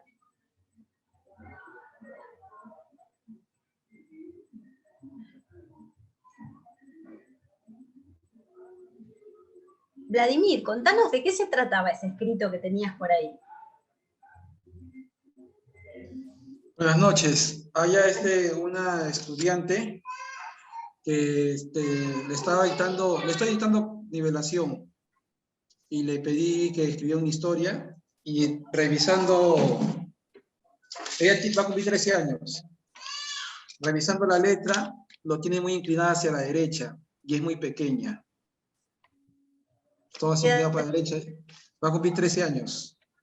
Y en cuanto a su firma, ella la ha puesto en la parte izquierda de la hoja. Es con todo lo que estaba hablando y por eso, con lo que ha dicho, ya uno saca su conclusión. Y lo ha puesto con base, no con techo, con base. Te hago una invitación, si querés, porque sé que esos son casos como muy personales, ¿no? Cuando uno los toma para trabajar, pero en confidencialidad, si querés enviarnos, no sé si en texto completo o parte, para que podamos ver si hay algún detalle más que confirme esta situación, o no sé si ya está procesado como violación, o si todavía está en proceso la situación, con gusto en lo que podamos encontrar en esos detalles, pero sí necesitamos ampliar las letras, ver muchos detalles que de pronto no lo voy a poder hacer aunque vos me muestres la hoja. Claro, aclara así. No, imposible, tenemos que ampliar. Le tomaré foto y le mandaré al grupo o a la encargada, a ver. Perfecto. Ahí voy a tomar foto.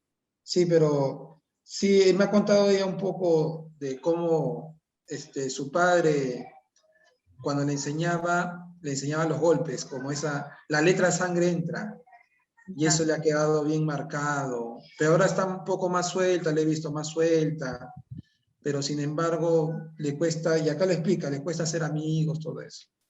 Todo eso. Y el entorno también, donde vive. Y que bueno, que ese proceso es normal, ¿no? Para una persona abusada es normal que le pase eso. Hay un caso real, acá en Argentina, que nos pasó también con una nena de 13 años, que fue abusada por su abuelo.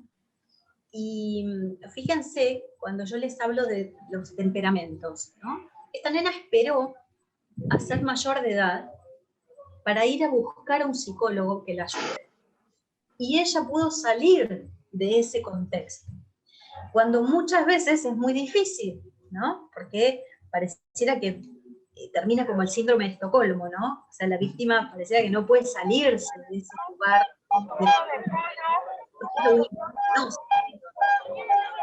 En este caso, ella solita pudo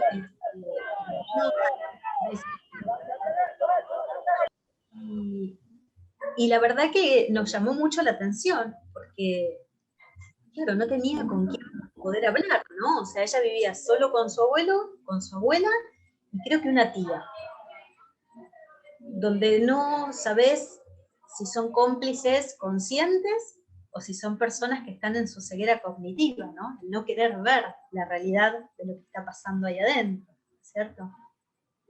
Así que son casos muy duros. Nos ha pasado también con una alumna que ha contado su experiencia de vida, ¿no? Que le ha pasado también de ser abusada, y cómo en muchos casos se puede superar, ¿no es cierto? De poder hacernos cargo de que hay cosas, como vimos, nosotros no podemos modificar, ¿sí? Lo que pasó, pasó. Yo no puedo ir atrás y modificar ese suceso. Pero sí puedo decidir, y ese es el rol que tiene que asumir un coach. ¿Quién quiero ser a partir de hoy? Que yo estoy tomando una decisión en mi vida, ¿sí? Dejar atrás eso que me pasó para poder ser quien yo elijo, ¿no es cierto? Esas heridas son imborrables, eso es clarísimo, psicológicamente nadie se olvida un abuso, ¿eh? Pero sí puedo decidir dejarlo atrás y seguir adelante con mi vida y darme posibilidades de seguir adelante, ¿eh?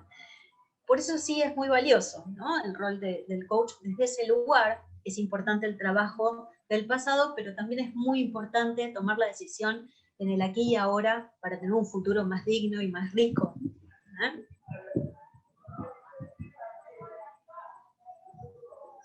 Muchas gracias, muchas gracias. Voy a tomarle, a ver, le voy a mandar. Ahí lo he hecho con dibujos y todos.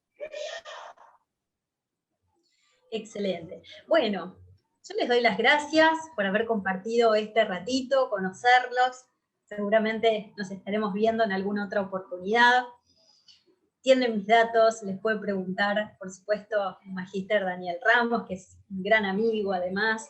Espero prontito quizás estar de visita por Perú, ojalá que sí. Pero si no, espero poder verlos el día del Congreso.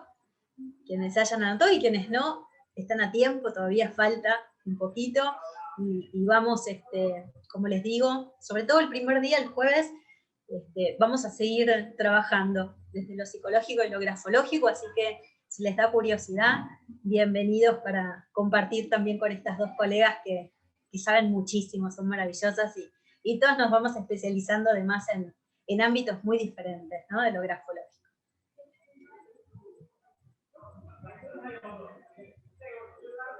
Muchas gracias, muchas gracias. Bueno, muchas gracias a ustedes, los despido con un abrazo ahí a la distancia desde Argentina para todos, ¿eh? Y nos estamos viendo prontito entonces. Cualquier duda, por supuesto, se la dejan a Daniel y con gusto les estaré respondiendo. Gracias, Buenas profesora. Gracias, gracias.